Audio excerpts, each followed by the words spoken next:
फिलहाल वो नहीं हो रहा जो मैं चाहता हूँ। थोड़ी सी गड़बड़ हो गई है। अरे नहीं, इसका एक्सेल पूरी तरह मुड़ गया है।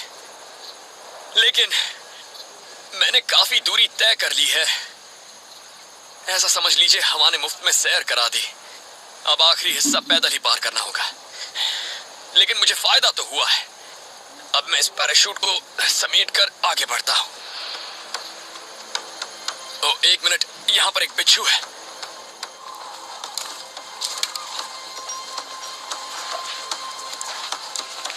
ये डेजर्ट हेरी स्कॉर्पियन है। ये बहुत ही खतरनाक होते हैं और इन बिच्छुओं के पिछले हिस्से पर मौजूद डंक से सावधान रहना चाहिए। डंक काट लिया। एक बार फिर से चेक कर लेता हूं इसका डंक अच्छी तरह टूटा है या नहीं। आप देख रहे हैं ये मुड़कर मुझे पकड़ने की कोशिश कर रहा है। ये ऐसा ही करते हैं। आप अगर इसे उठा ले तो ये आपको पकड़ लेता है और जब तक आप चीखें ये आपको डंक मार देता है। लेकिन आज ऐसा नहीं होगा। मैंने इसका डंक तोड़ दिया है इसलिए मुझे चोट नहीं पहुंचा सकता। लेकिन इस बिच्छू को खाकर मुझे थोड़ी एनर्जी मिलेगी। पहले से सामने से खाना शुरू करता हूं। जब जान पर बनी हो तब हमें ऐसे काम करने पड़ते हैं जो शायद हम आम जिंदगी में ना करें, लेकिन उससे काफी फर्क पड़ता है। इंसान का शरीर बिना खाए 3 हफ्तों तक रह सकता है, लेकिन रेगिस्तान में बिना पानी के वो 3 दिन से ज्यादा नहीं बच सकता। अभी मुझे सबसे पहले पानी ढूंढना होगा। इन पथरीले इलाकों में पानी मिल सकता है क्योंकि अक्सर पानी के फव्वारों या सोतों का पानी इन पत्थरों में पड़ी दरारों से बाहर आता है।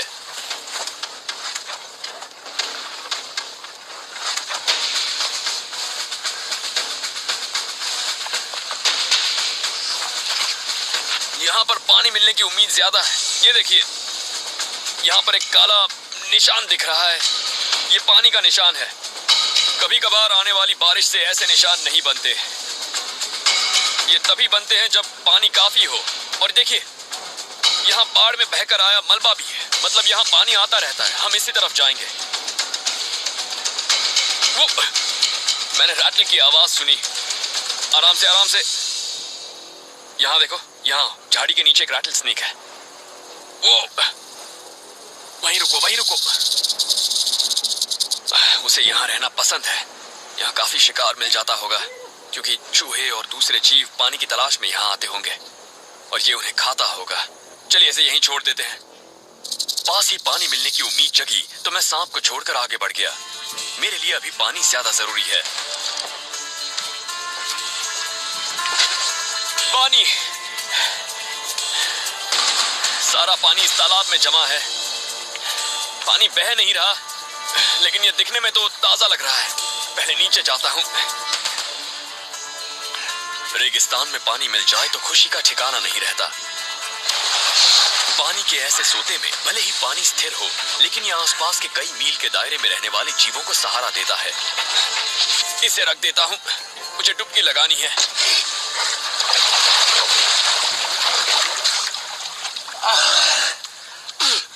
गंदा और बदबूदार है, लेकिन बहुत राहत देने वाला भी है। मजा आ गया।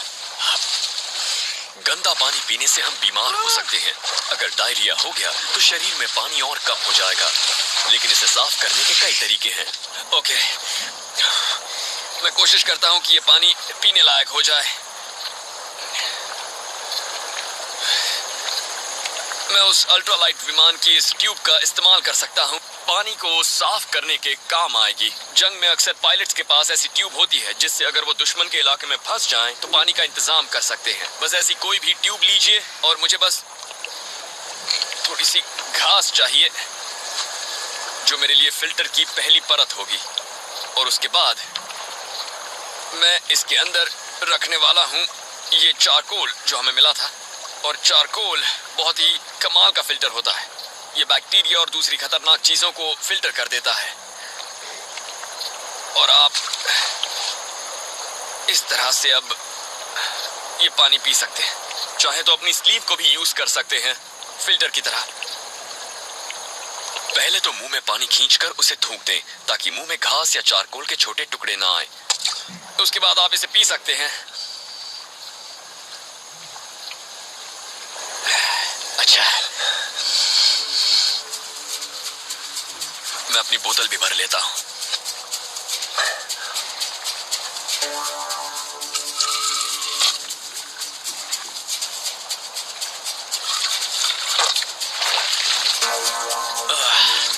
पानी पी लिया, बोतल में भी भर लिया, ठंडक मिल गई। मेरा हौसला अब काफी बढ़ गया है। चलिए अब हम आगे बढ़ते हैं।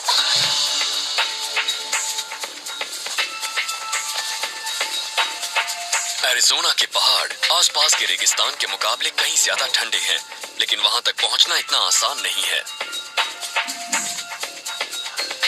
इन पहाड़ों के करीब पहुंचने पर ये बहुत ज्यादा खतरनाक लगते हैं, बहुत खतरनाक है। यहाँ एक सही रास्ता ढूंढना होगा। ये पहाड़ ऐसे बीहड़ हैं कि 19वीं सदी में जेरोनीमो और कोचीज जैसे अपाचे योद्धा इनका इस्तेमाल अपने गढ़ के तौर पर करते थे। इन पहाड़ों पर चढ़ना बहुत बड़ी चुनौती है। अब ढलान भी खड़ी होने लगी है। ढीले पत्थरों की वजह से यहाँ चढ़ना बहुत मुश्किल है। मैं उस अल्ट्रालाइट विमान से मिले लोहे की इस ट्यूब का इस्तेमाल इसके ऊपर चढ़ाई करने के लिए कर रहा हूँ और इस तरह से मैं रेगिस्तान से निकलकर ऊपर की ठंडी जगह तक पहुँच जाऊंगा। लेकिन जैसे जैसे ऊंचाई पर जा रहा हूँ, चढ़ाई मुश्किल होती जा रही है। ये सब बहुत ही ढीले हैं। देखिए, ऐसा लगता है ये कभी भी गिर सकते हैं। मुझे किसी तरह इसे पार करना ही होगा, क्योंकि मुझे वहां उस तरफ पहुंचना है। यहाँ पर हाथ जमाने की कोई ठोस जगह नहीं है, इसीलिए मैं इसे पार करने के लिए एक बेहद खतरनाक तकनीक पेंडुलम का इस्तेमाल करूंगा। मैं अपने रिजर्व पैराशूट की रस्सी का इस्तेमाल झूलने के लिए करने वाला हूँ, लेकिन इसके सहारे इतनी ऊंचाई पर झूलना मुझे काफी खतरनाक लग रहा है। इसे यहाँ तो बांध दिया है, अब इन्हें भी समेट लेता हूँ, क्योंकि इस तरह से नीचे उतरने के बाद जब भी एक रस्सी खींचूंगा तब ये पूरी रस्सी मेरे हाथ में आ जाएगी। ओके, अब ये रस्सी काफी दमदार लग रही है। ढीले पत्थरों पर भरोसा करने से अच्छा है इस रस्सी पर करूं।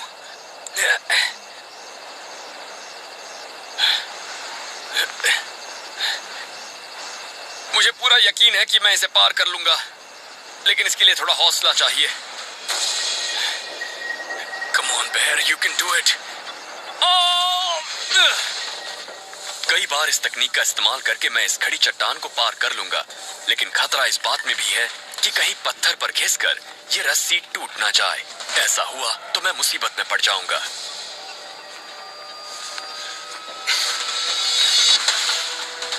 इस रस्सी का जितना ज्यादा इस्तेमाल होगा, खतरा उतना बढ़ता जाएगा। ओके, पहुंच गया।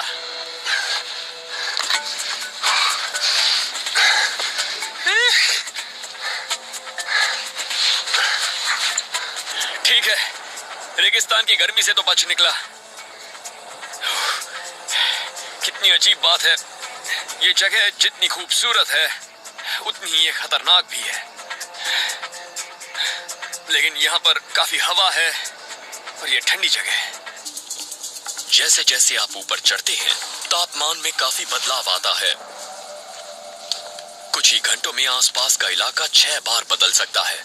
चिलचिलाती धूप वाले रेगिस्तान से लेकर घने जंगलों तक। रात होते ही तापमान गिर जाएगा, पर आग और कुछ खाने की मदद से आप रात काट सकते हैं। अगर आपके पास फायर स्टील या फिर माचिस ना हो तो आप एक फायर पिस्टन बनाकर आग जला सकते हैं। उसके लिए आपको 2 ट्यूब चाहिए और मैं अल्ट्रालाइट विमान के मलबे से ये लेकर आया हूं, जो एक दूसरे में अच्छी तरह फिट हो रही हैं। और इसमें होता यह है कि कंप्रेस्ड हवा से उसी तरह से गर्मी पैदा होती है जैसे साइकिल के पंप से हवा भरने पर वो गर्म हो जाता है। चारकोल का एक टुकड़ा लेकर इसके एक सिरे में उसे डाल दीजिए, ये गर्म होकर सुलगेगा। इस ट्यूब का दूसरा छोर सील होने के बाद फायर पिस्टन तैयार है। अब मुझे अच्छी तरह इसे चलाना है ताकि इसमें कंप्रेस्ड हवा से गर्मी पैदा हो सके। इसे बाहर निकालने पर मुझे अंगारे मिलेंगे। पता नहीं, फिर से कोशिश करता हूं। इसे पहले सूखी लकड़ी पर डालते हैं, इसे फूंकिए, ये सुलगने लग जाएगा। फायर पिस्टन तकनीक की खोज दक्षिण पूर्वी एशिया के जंगलों में की गई थी। वहां बांस या खोखली हड्डियों का इस्तेमाल किया जाता था। इसे फूंक मारकर अच्छी तरह से जला लीजिए।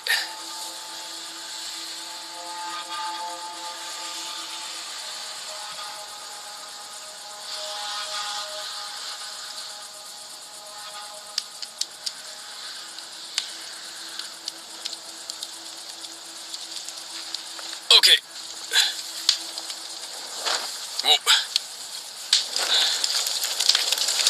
वाह, एक बार ये चलने लगे तो फिर कोई परेशानी नहीं होती। इतनी मेहनत के बाद जब आग जलने लगती है तो आपकी खुशी का ठिकाना नहीं रहता। जब हम इतनी ऊंचाई पर होते हैं तब ठंड ज्यादा होती है और ऐसे में आग बहुत काम आती है।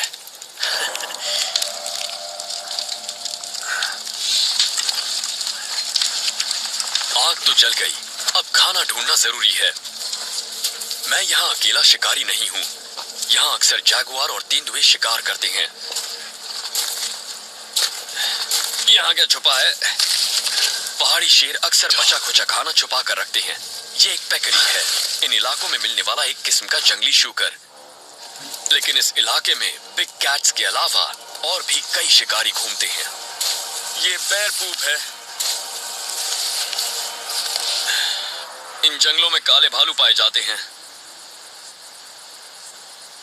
ये देखिए क्या क्या खाया है इस भालू ने। देखिए ये सब। और बात यह है कि भालू सिर्फ शाकाहारी नहीं होते। अगर उन्होंने इसे सूंघ लिया तो मुझे काफी खतरा हो सकता है। ठीक है, पहले इसे ले चलता हूं, फिर सोचूंगा क्या करना है।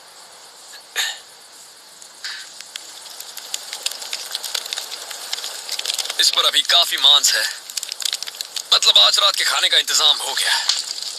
इसे पकाने से खाना हजम करने और पोषक तत्व पाने में मदद मिलती है।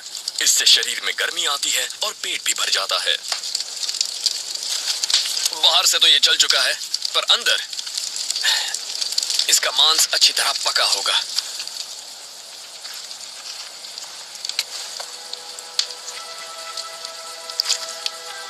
इसके कंधे का हिस्सा बहुत टेस्टी है।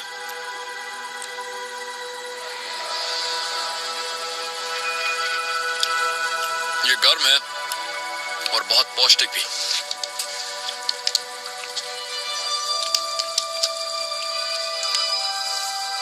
अब मैं अपने रिजर्व पैराशूट में घास और चीड़ की पत्तियां भर रहा हूं, जो मुझे रात की ठंड से बचाएंगी। मैं इन्हें इसमें ही लपेटने वाला हूं। अगर आप जमीन पर हों तो इस बात का पूरा ध्यान रखें कि ऊपर की बजाय आप नीचे से ज्यादा इंसुलेटेड हों। जमीन हमारे शरीर की गर्मी हवा के मुकाबले ज्यादा तेजी से सोखती है, लेकिन मैं जहां सोने वाला हूं वहां ऐसी कोई परेशानी नहीं होगी। जब हम नींद में होते हैं तब यहाँ पर पहाड़ी शेरों और भालुओं का खतरा बढ़ जाता है। लगता है ये काम करेगा। उनकी पहुंच से दूर रहकर आप ज्यादा सुरक्षित तरीके से सो सकते हैं। मुझे नींद में इसके बाहर गिरना नहीं है। ये सोने के लिए अच्छा है, लेकिन इसे पहले ठीक से लटकाना होगा। मैं अपने बचे खुचे पैराशूट से एक हैंगिंग बिवोवैक बनाने जा रहा हूँ। पहाड़ों पर चढ़ने वाले लोग अक्सर आधे रास्ते में इनका इस्तेमाल करते हैं। इसके अंदर जाना है।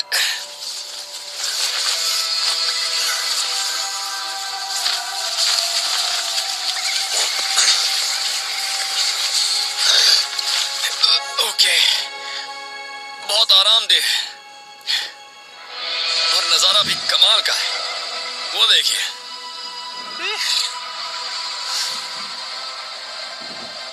अब तो मैं किसी पहाड़ी शेर या भालू को ललकार सकता हूं।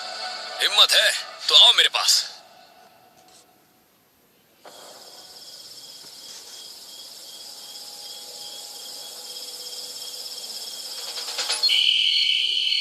अगर हम सिर्फ 2 पल के लिए ये भूल जाएं कि मैं खड़ी चट्टान से करीब 50 फुट नीचे लटक रहा हूं, तो कहना पड़ेगा ये बहुत ही आरामदायक बिस्तर है। चीड़ की पत्तियां कमाल की हैं, उनमें मैं लिपटा हुआ हूँ। लेकिन हाँ, हैंगिंग बिवोवैक दिमाग में एक तनाव भर देते हैं। 5 मिनट पहले ऊपर से कुछ कंकड़ गिरे थे, तब से मैं यही सोच रहा हूँ कि कहीं मेरा एंकर पॉइंट ऊपर हिल तो नहीं रहा है। फिर मुझे लगा कि अभी उसके बारे में चिंता करने की जरूरत नहीं। अच्छा होगा कि मैं सोने की कोशिश करूं और मुझे थोड़ा आराम मिले। सब कुछ भुलाकर सोना चाहिए, क्योंकि फिलहाल मुझे उसकी सख्त जरूरत है। और हाँ, याद रहे, अगर पेशाब लगे तो हम कहीं बाहर घूमने नहीं जा सकते, क्योंकि हम 50 फुट नीचे झूल रहे हैं। इसीलिए ये बेहतर होगा कि आप उसे यहीं से निपटा लीजिए। अब इसे बंद कर देता हूं। इनसे बचने की कोई तरकीब लगानी होगी, वरना कुछ देर बाद मेरे टखने पर चमड़ी नहीं रहेगी।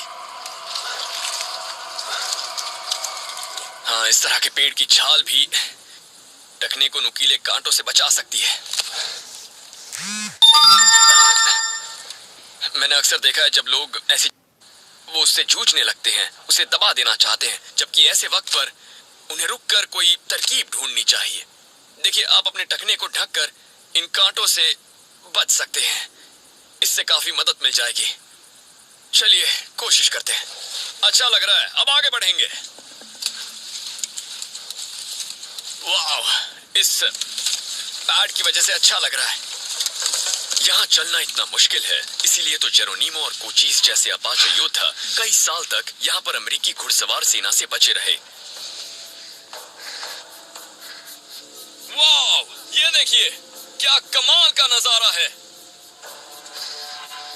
यहाँ पहाड़ भी दिख रहे हैं और नीचे फैला रेगिस्तान भी नजर आ रहा है। मैं यहाँ से आसानी से सिग्नल दे सकता हूँ। यहाँ से सब कुछ साफ नजर आ रहा है। मेरे चारों ओर 360 डिग्रीज। नीचे उन झाड़ियों के बीच से इस तरह देख पाना नामुमकिन था।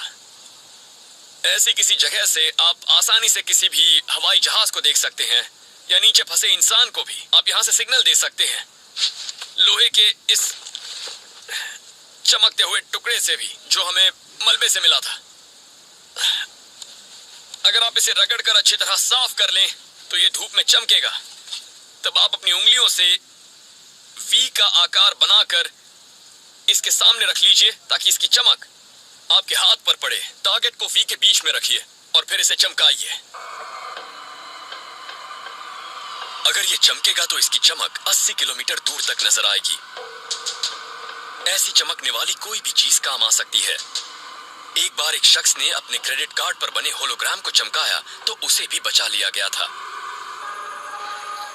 अगर कोई आपके सिग्नल को नहीं देखता तो आगे बढ़ जाइए।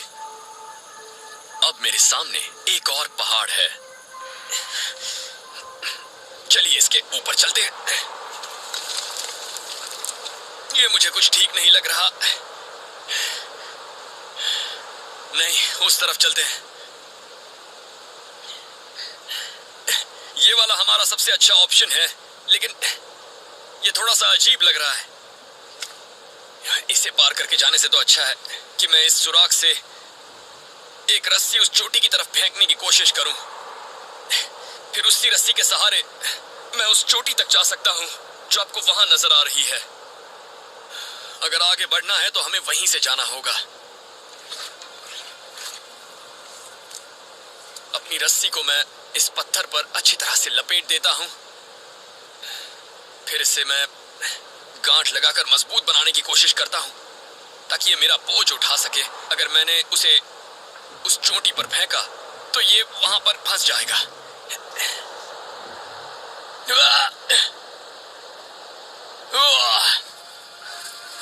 लेकिन इस तकनीक से काम नहीं बन रहा है, इसीलिए मुझे कोई और तरकीब लगानी होगी।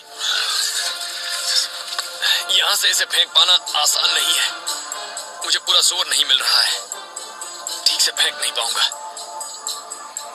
मैं सोच रहा हूं अगर वहां पीछे मौजूद विलो पेड़ का इस्तेमाल करूं तो मैं कोई ऐसी चीज बना सकता हूं जिससे इस रस्सी को उस चोटी तक पहुंचा सकूं। चलिए देख। विलो ऐसी जगहों में बहुत काम की चीज है। ये जहां मिले वहां पानी हो सकता है और इसमें सैलिसिलिक एसिड होता है जो एस्पिरिन में डाला जाता है, पर मेरे लिए इसकी लचीली लकड़ी काम आने वाली है। विलो अक्सर ऐसी ही किसी खाड़ी या पानी के सोतों के पास उगती है और इससे धनुष और फंदे बनाए जा सकते हैं क्योंकि इसकी लकड़ी बहुत लचीली और मजबूत होती है और ये बिल्कुल सीधी भी होती है। ये देखिए, इस वजह से इतनी लंबी लकड़ी आसानी से मिल जाती है। अब मुझे इन्हें एक साथ बांधना होगा। कई टहनियों को साथ में बांधने से ये काफी मजबूत हो जाएंगी और इसका लचीलापन बना रहेगा।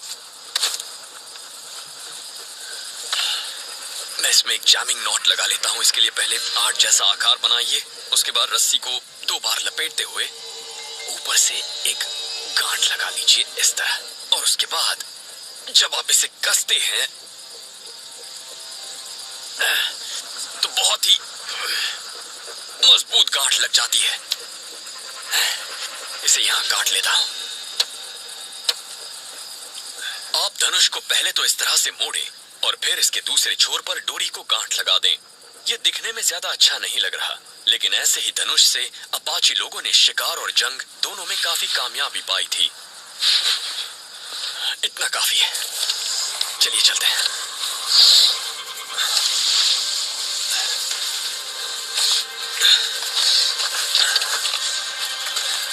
ओके, चलिए देखते हैं यह काम करता है या नहीं।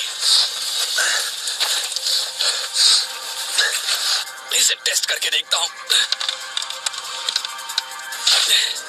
नहीं,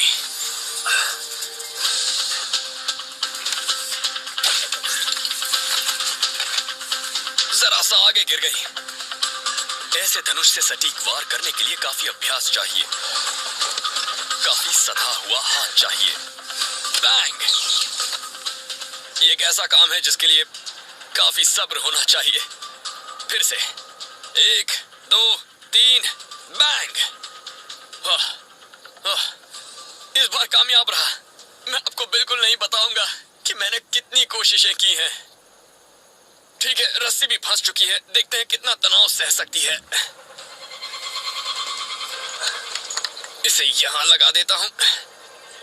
उस अल्ट्रालाइट विमान की ये ट्यूब इसे यहां फंसाए रखेगी और मेरा वजन भी संभाल लेगी। अब वक्त है इसे आजमाने का।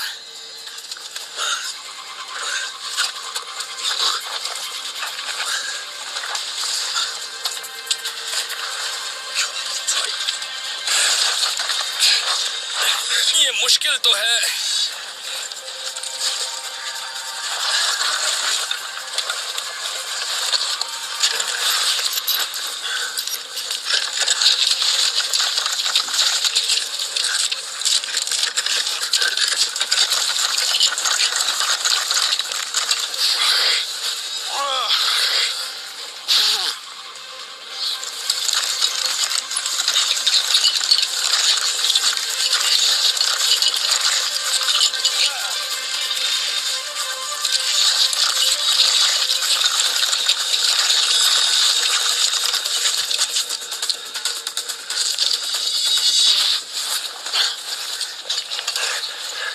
आ गया।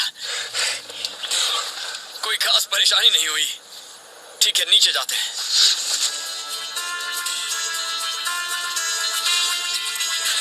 चलिए अब उस तरफ चलते हैं। पहाड़ी के उस पार की जगह काफी खुली खुली लग रही है, लेकिन अंधेरा छाने लगा है और मैं यहाँ एक और रात नहीं बिताना चाहता, इसीलिए मुझे जल्द से जल्द यहाँ से निकलना होगा। ठीक है, इसे पार करने की कोशिश करता हूं, लेकिन जरा संभल कर करना होगा। ये जगह टखने तोड़ देने वाली है, आराम से चलना होगा।